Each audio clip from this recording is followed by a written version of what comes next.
A gente já mostrou aqui em programas anteriores que essa temporada regular teve muitas atuações individuais espetaculares. A ESPN nos Estados Unidos até fazendo caso para que essa tenha sido a melhor temporada regular da história da NBA.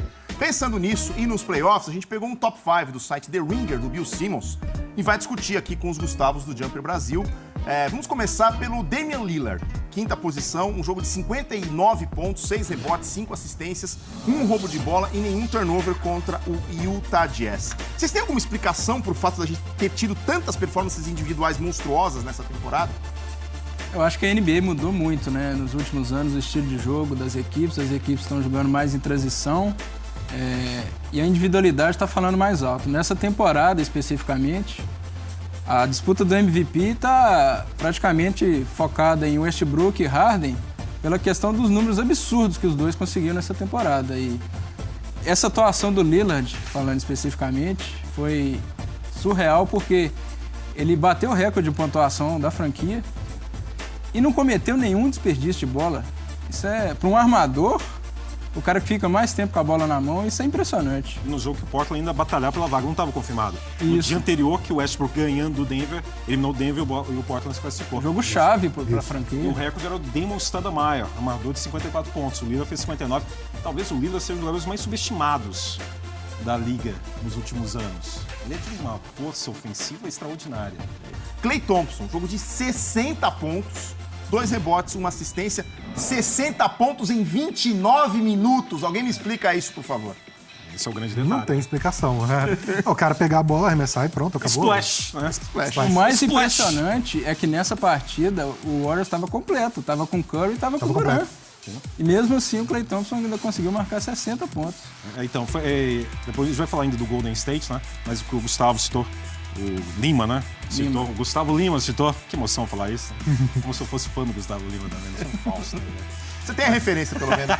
Mas foi um momento que o Golden State ainda tinha o Kevin Durant, foi antes da contusão, em que os papéis estavam distribuídos de uma forma muito harmônica.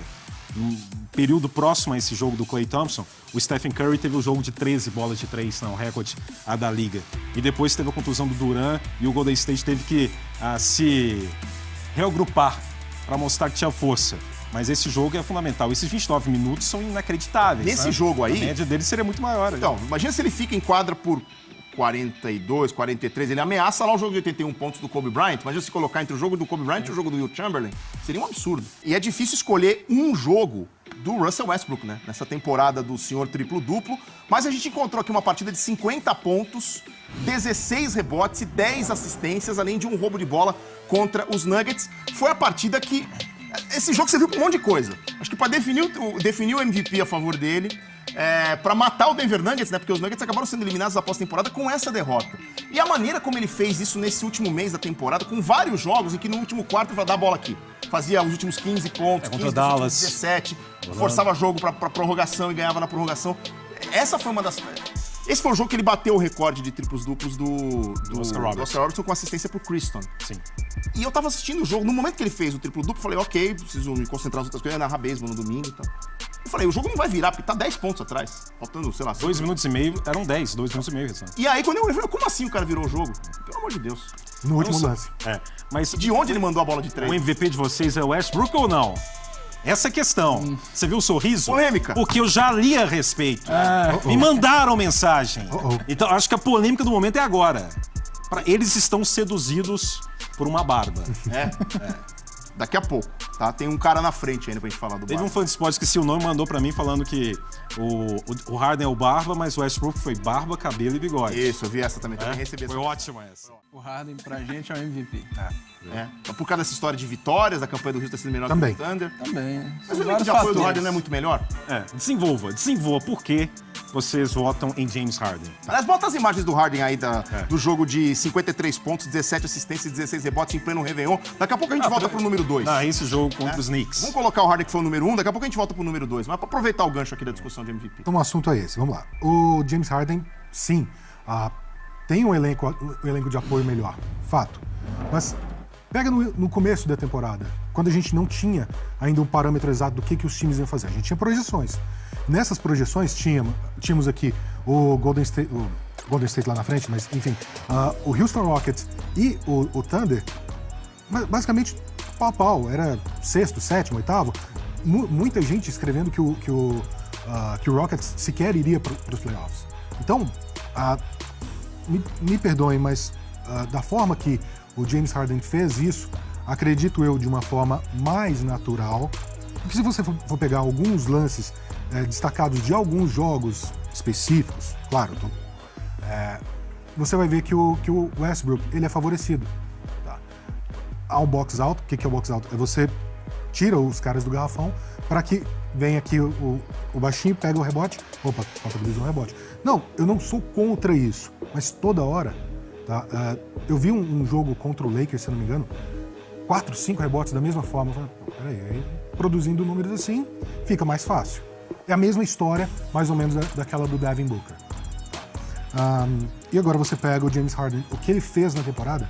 Vamos parar para prestar atenção. Tudo bem, existe um favorecimento das estatísticas por conta do esquema do Mike D'Antoni, tá? Que é um técnico que prioriza o ataque muito mais rápido, com pouca posse de bola.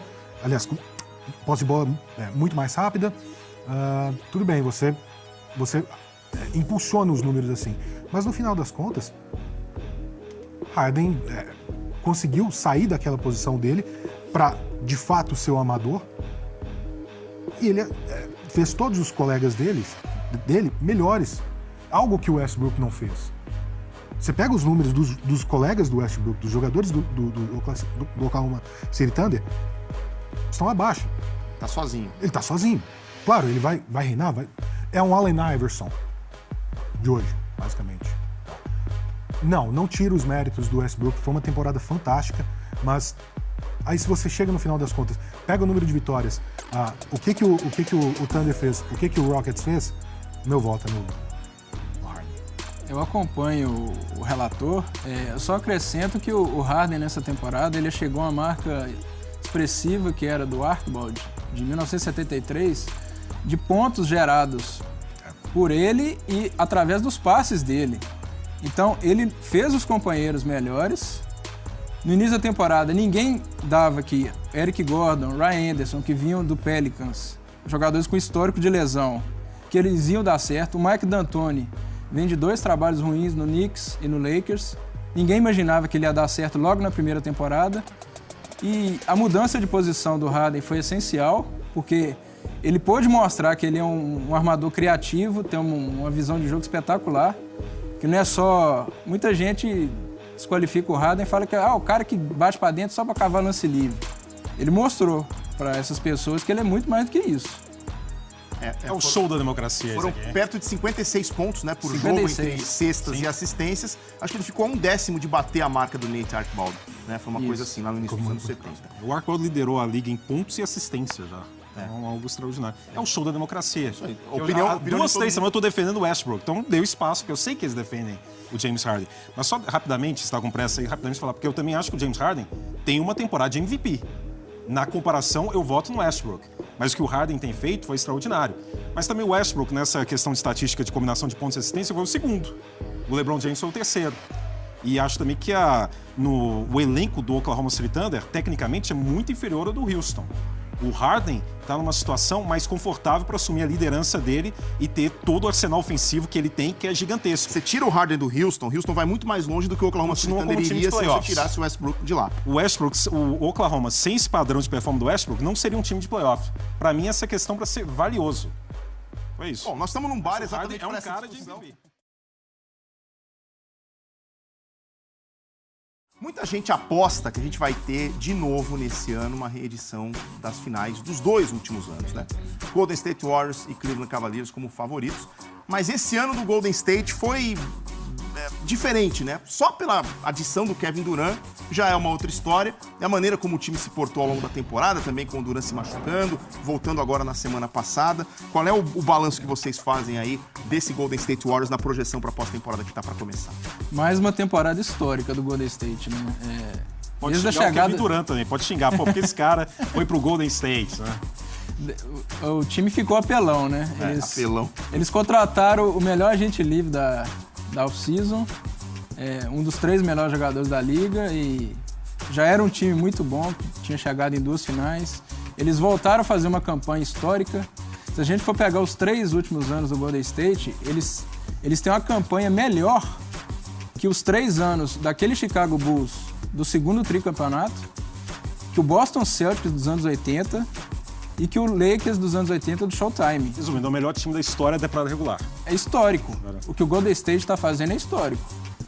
A gente tem que ver se isso vai traduzir em mais um título, né? Porque a temporada passada ficou o gostinho amargo. Eles bateram o recorde na temporada regular, mas Tinha chegou na 3-1 final, de vantagem nas finais, né? ficou a decepção. Primeira vez na história que um time tinha 3-1 e perdeu 3-1. Essa é a questão, né? Um time que perde dessa forma, o recorde da temporada regular, que o Gustavo citou, continua tendo relevância, mas acaba sendo tratado com uma certa ironia também, né? Não importa você ter números tão estonteantes assim, 3 temporadas seguidas de pelo menos 65 vitórias, no intervalo de 3 anos, 207 vitórias, superando os Bulls. É a primeira equipe a vencer até a melhor campanha de temporada regular por 3 anos seguidos, desde o Celtics nos anos 80. Nem o Chicago Bulls do Jordan teve isso. E quando foi para o Phoenix tinha a melhor campanha. Né? Na última contra o Utah tinha a melhor campanha. Então, na dinastia dos Bulls não teve isso.